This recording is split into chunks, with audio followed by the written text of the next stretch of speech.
panel de Voces del Poder. Vamos a hablar de la gestión de la emergencia desde la vereda política, pero también un punto súper relevante el día de hoy cuando se da a conocer la lista completa del gabinete del presidente electo José Antonio Kast. Y para dar forma a esta conversación nos acompaña en el estudio Emilia García, directora de estudios de Idea País. Emilia, gracias por estar otra vez acá, bienvenida. Y Tomás Leighton, director ejecutivo de Rumbo Colectivo. Tomás, ¿qué tal? Mucho gusto.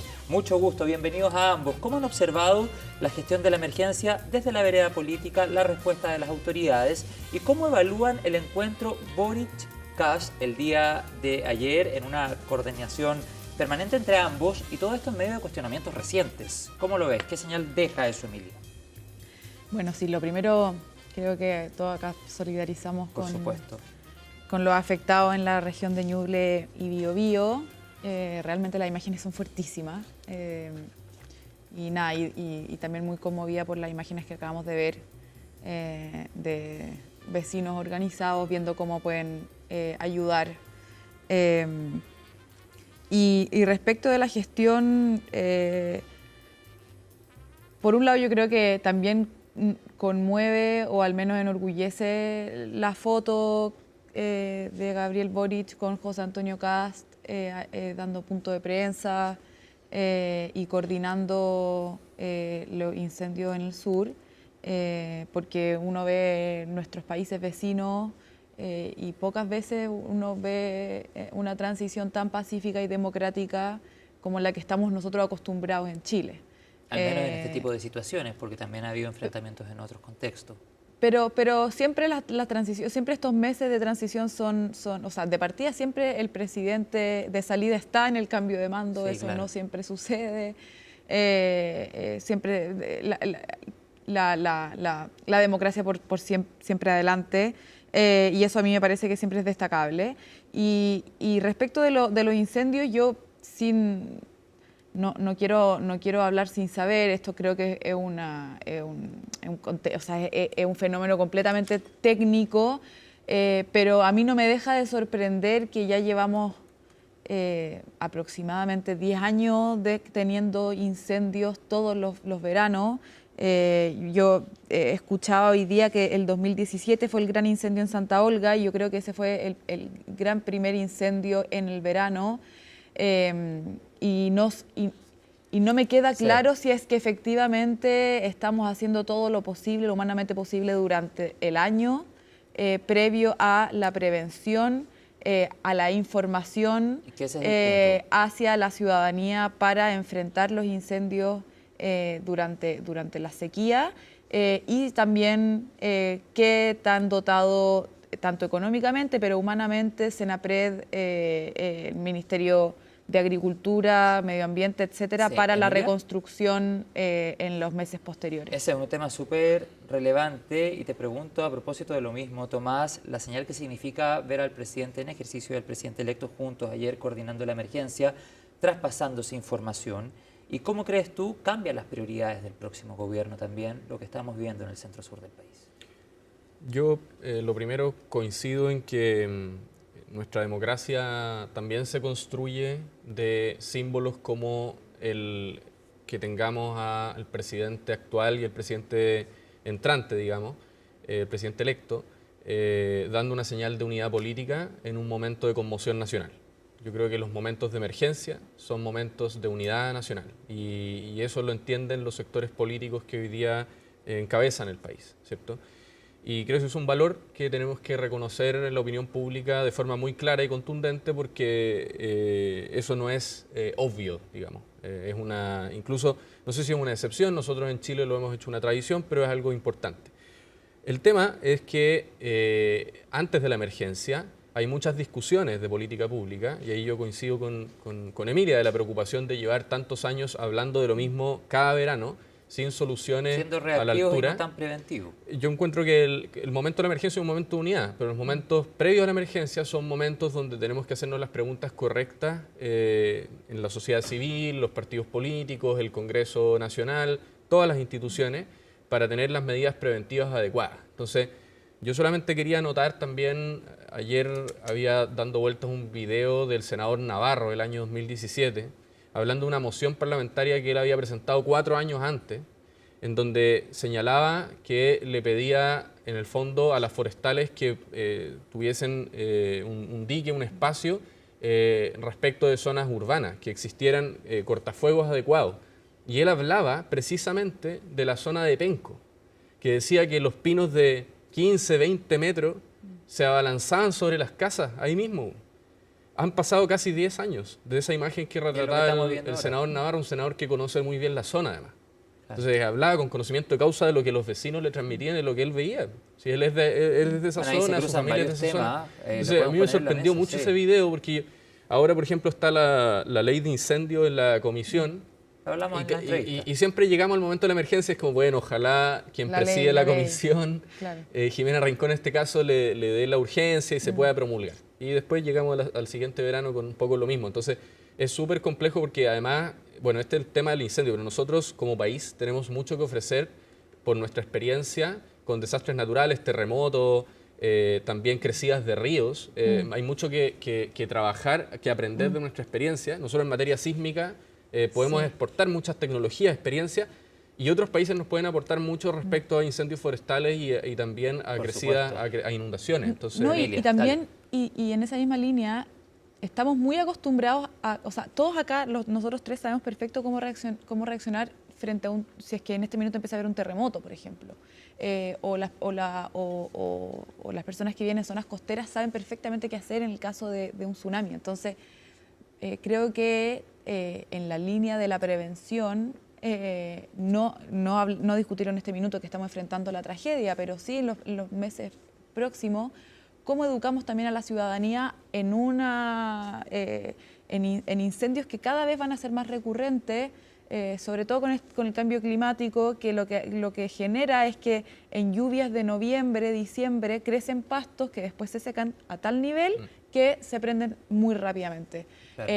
Entonces yo creo que no solamente hay que pensar una respuesta a los damnificados, pero también una respuesta de prevención de parte del Estado, sino que también cómo educamos a la ciudadanía para que pueda identificar factores de riesgo en sus comunidades. Esa parte del factor prevención, empoderar a la gente con conocimiento. Exactamente. Y es un debate súper interesante porque tiene una parte de prevención que, como decía Emilia, la ciudadanía en el fondo tiene deberes, digamos, y también acá hay intereses corporativos. Por ejemplo, claro, las personas que conocen el campo, por ejemplo, saben que hace 20, 30 años era muy común quemar basura, quemar pastizales para sembrar la tierra, por ejemplo.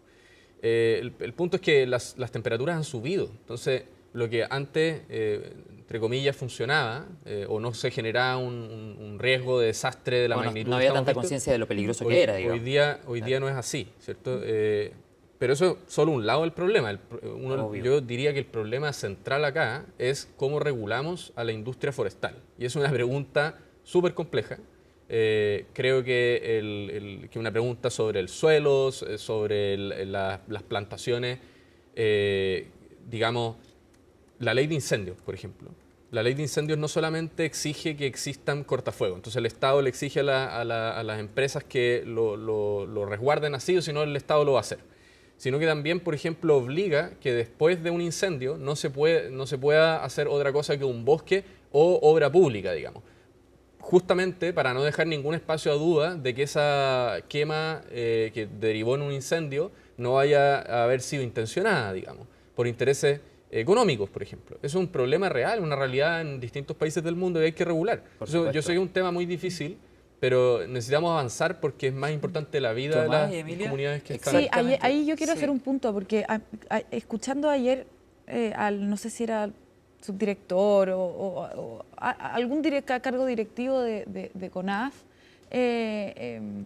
esbozó esto que dice Tomás, la idea de que quizás en Penco, dado que están hace muchos años que hay una disputa sobre la construcción de una minera, entonces ahí podrían haber intereses corporativos de parte de la minera para quemar y esto de las tierras raras, que yo no lo comprendo muy bien, pero que en el fondo podría haber un tema ahí en el fondo de intereses secundario, y yo creo que eso es súper peligroso, sobre todo viniendo de parte de una autoridad de CONAF y sin ninguna prueba, sin ninguna evidencia, instalar teorías conspirativas respecto de algo que, insisto, no hay evidencia, no hay nadie investigándolo, y de la persona que está encargada en este minuto de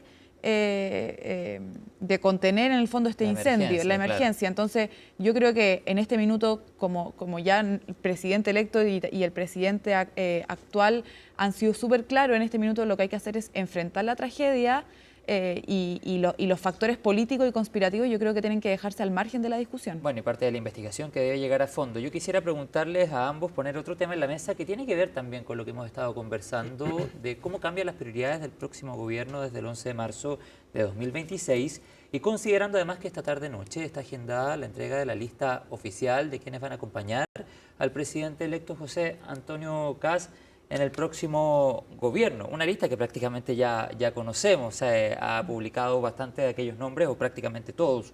¿Cómo ven esa lista? ¿Qué te parece, Tomás? Bueno, lo primero es que, a propósito de mezclar ambos temas, ¿cierto? O sea, cómo cambian las prioridades del país con una emergencia como la que estamos viviendo. Bueno, eso habla de que hay que tener mucho cuidado cuando uno utiliza la palabra emergencia para impulsar una agenda de políticas públicas que puede ser legítima, pero que no se condice con la realidad, digamos. José Antonio Kast planteó un gobierno de emergencia. Bueno, la verdadera emergencia es la que vive el país hoy día con los incendios del sur.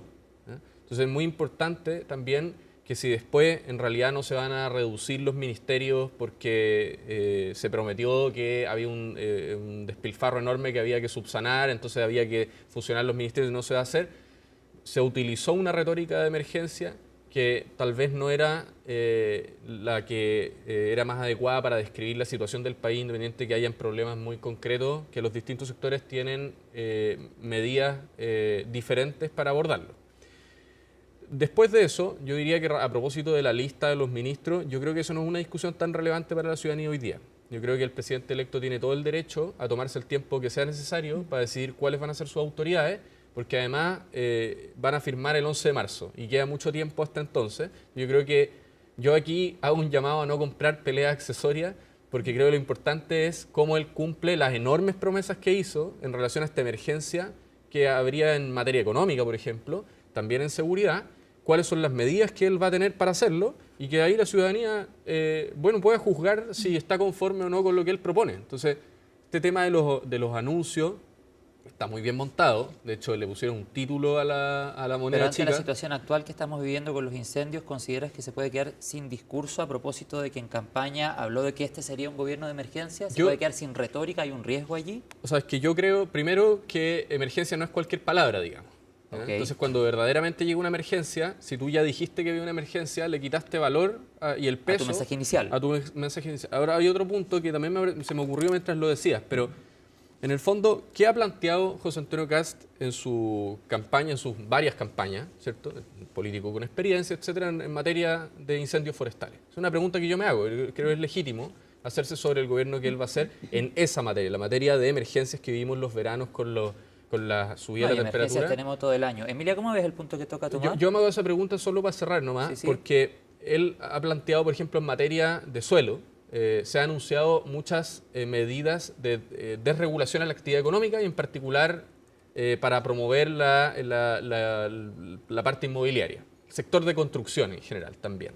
Bueno, el sector de construcción, el sector inmobiliario, el sector forestal, son sectores que concentran enorme parte de la actividad económica en Chile, ¿cierto? Bueno, pero ¿cuál es el mensaje también a las comunidades que se ven afectadas por perder sus casas en incendios forestales? Ahí yo no conozco sus medidas y creo que sería interesante conocerlas pronto y ver qué es lo que él plantea, digamos. Hecho el punto. Emilia, si puedes responder a lo que comentaba Tomás anteriormente para que vamos ahí intercambiando las ideas. Sí, interesante lo que dice Tomás. Yo diría que al gobierno entrante no debiesen cambiarle las prioridades, porque yo espero que hayan tenido en consideración que todos los veranos van a tener incendios forestales. Totalmente. Es lo que dije en un principio. Desde el 2017 al menos tenemos incendios forestales todos los veranos. Todos los veranos nos sorprendemos en la opinión pública. Yo espero que las autoridades no se sorprendan. Y esto yo no le veo color político. Yo espero que al gobierno de Gabriel Boric no le haya sorprendido por 3 años seguidos o 4 veranos seguidos lo mismo con Sebastián Piñera, y espero que José Antonio Kast haya tenido clarísimo que iba a tener incendios forestales y por ende iba a tener miles de damnificados y que iba a tener que dedicar su cartera de agricultura, medio ambiente, vivienda, obras públicas, iba a tener que dedicar mucho tiempo y recursos a la reconstrucción. Entonces, en ese sentido, no creo que debiese cambiar ninguna prioridad porque me imagino que esto ya era parte del inventario. Ya, pero en el fondo hay un proceso de reconstrucción pendiente en la región de Valparaíso, se suma la emergencia actual, probablemente la cartera de vivienda la va a asumir Iván Poduje, es el nombre que ha circulado en la lista que se ha dado a conocer, también hay un nombre en obras públicas, Martina Rau, si mal no recuerdo, y por otro lado, otro nombre que ha generado, no sé si varias reacciones, pero que llamó la atención el día de ayer cuando se habla de quién asumiría la cartera de seguridad. ¿Cómo ven el nombre particularmente que se ha señalado para seguridad? Fiscal de la región de Tarapacá, si mal no recuerdo la región. Yo tengo poco que comentar. Me parece Sí, que hay que también. ver su trabajo. Creo que es importante que las personas que asuman carteras tan complejas tengan un conocimiento de causa. En este caso, una fiscal puede ser una persona que conozca los problemas que tiene Chile en algunas materias sensibles para la ciudadanía, por ejemplo, en materia de crimen organizado. Claro, sobre todo si viene del norte. Lo único que yo encuentro importante en eso es que cuando hay personas que oficiaron en roles diferentes anteriormente, bueno, se aprenda a evitar el otro rol, el rol nuevo, que es que esto eso les completamente quería preguntar. distinto. Ella se llama Trinidad Steiner, fiscal actualmente de la región de Tarapacá. Porque una cosa es el gobierno central y otra cosa es la fiscalía. Entonces, Por eso, ¿es bueno sacar a una fiscal en medio de lo que se vive actualmente con un montón de investigación en nuestro país y llevarlo a un gabinete? o sea, yo insisto, creo que al final esa es una decisión del presidente electo. Y por supuesto que si él considera que es ella la que tiene que asumir, será en beneficio del gobierno de él, según él, digamos. Respecto a la fiscalía, yo espero que la fiscalía funcione mejor y siga funcionando y operando lo mejor que pueda para enfrentar problemas enormes. Y yo ahí tengo la impresión de que el Ministerio de Seguridad, y que antes esas funciones estaban alojadas en el Ministerio del Interior, por supuesto enfrenta desafíos que son de los más difíciles que tiene las políticas públicas en Chile, pero que tuvo una ministra a la altura, como fue Carolina Toá. En ese sentido, la vara técnica queda bastante alta, y en ese sentido me parece que José Antonio Kast está obligado a poner a alguien con mucho conocimiento del tema, y vamos a ver cómo se desenvuelve. Pero yo me quedaría hasta ahí, creo que no hay mucho más que comentar, y eso también para mí es un mensaje político de primero ver cuáles son las propuestas y los planes más allá del nombre que lidera la cartera. ¿Emilia? Sí, estoy teniendo estar de acuerdo con Tomás, aparte porque puede pasar mucho en estas cuantas horas quedan, de estas 10 horas, y como lo comentábamos antes de entrar al aire, que se nombren hoy día no significa que de aquí al 11 de marzo no cambie nada. Entonces, y sobre todo teniendo el contexto nacional, no sé si es tan relevante comentar el nombre por nombre. ¿Qué pasó con la Lo figura que de sí Rodolfo creo que Carter, es que había importante, lo que creo interesante es respecto al comité político. A mí me llama mucho la atención que no haya nadie del Partido Republicano en el comité político. Y esto habrá que verlo también, porque puede ser que cambie todo, insisto, pero no sé si eso es parte de una estrategia o solamente se les pasó. No sé si eso significará que hay un quiebre al interior del Partido Republicano con José Antonio Kast, pero sin duda es una señal fuertísima que José Antonio Kast, que hizo, o sea, que su crecimiento en los últimos 10 años fue a costa de pegarle sistemática y constantemente a Chile Vamos, hoy en día su comité político no integra a nadie de su partido, pero sí integre a personas importantes de Chile Vamos. Tomás, ¿cómo lo ves? Bueno, en general, Sí, de la lista que conocemos hay pocos militantes. Mira, yo entiendo menos de esa parte.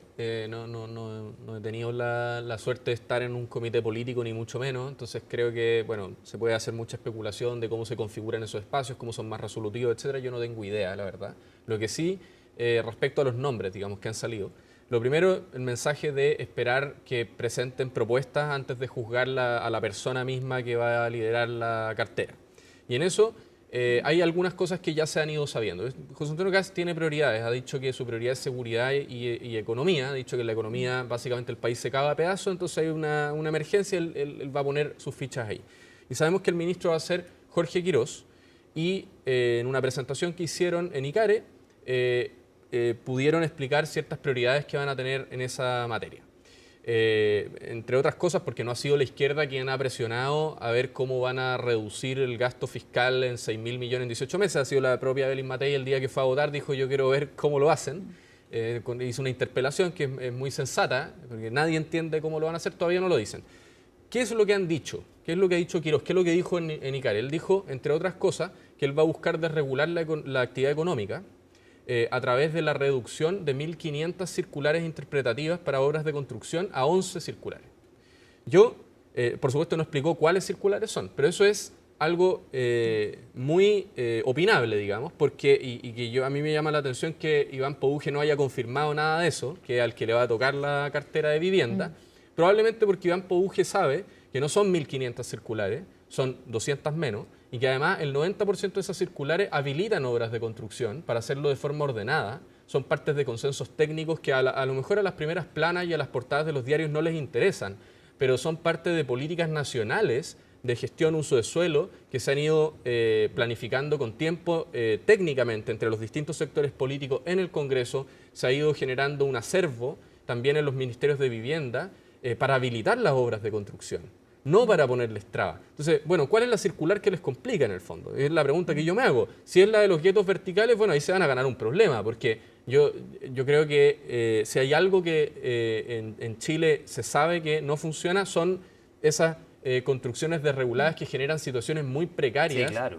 De inseguridad, de riesgo. Entonces, vamos directo al grano. Pues, si ellos han planteado eso, yo ahí sí que estoy totalmente en desacuerdo y creo que es parte de este festival de cuñas en torno a la permisología, entre comillas, que no distingue y que mete al mismo tiempo una maraña de trabas interpretativas, qué sé yo, que bloquean con cosas que son necesarias para ordenar y regular la actividad económica de construcción que es tan importante, digamos. ¿Emilia? Sí, solamente me gustaría agregar que yo creo que podría ser sensato estar preguntándonos si es que es necesario todo este tiempo para un cambio de gabinete. Tuvimos 3 meses, me parece demasiado, en otros países. ¿Cómo todo este tiempo desde que ganó la elección o de lo que falta para que asuma? Desde que ganó la elección son 3 meses aproximadamente. En otros países son 2 semanas. Cambio de mando, de gobierno. El cambio de mando, sí. Y me parece que es mucho tiempo. No sé si yo creo que estamos pasados el promedio mundial, pero todos estos dimes y diretes, las especulaciones, yo creo que le hacen más daño a la transición de lo que le aporta y de facto ya... Gabriel Boric dejó de gobernar desde que gana José Antonio Kast y eso es obvio y le pasó lo mismo a Sebastián Piñera cuando ganó Gabriel Boric. No sé si tiene tanto sentido que demore 3 meses el cambio de mando. ¿Alguna reflexión final, Tomás? Estamos en el tiempo. Sí, no. En lo que coincido en que los periodos presidenciales son muy cortos en Chile. Yo creo que sería necesario tener los de 5 años, de 6 años, como fue alguna vez, podría ser. Me parece que 4 años es difícil cuando además tienes un año amarrado con la ley de presupuestos del gobierno anterior y en circunstancias que los últimos meses de tu gobierno, los 3 meses antes, ya está elegida la nueva autoridad en la cual también se deposita parte de la soberanía popular. Entonces, en ese sentido, ahí hay un problema que yo me atrevería a avanzar.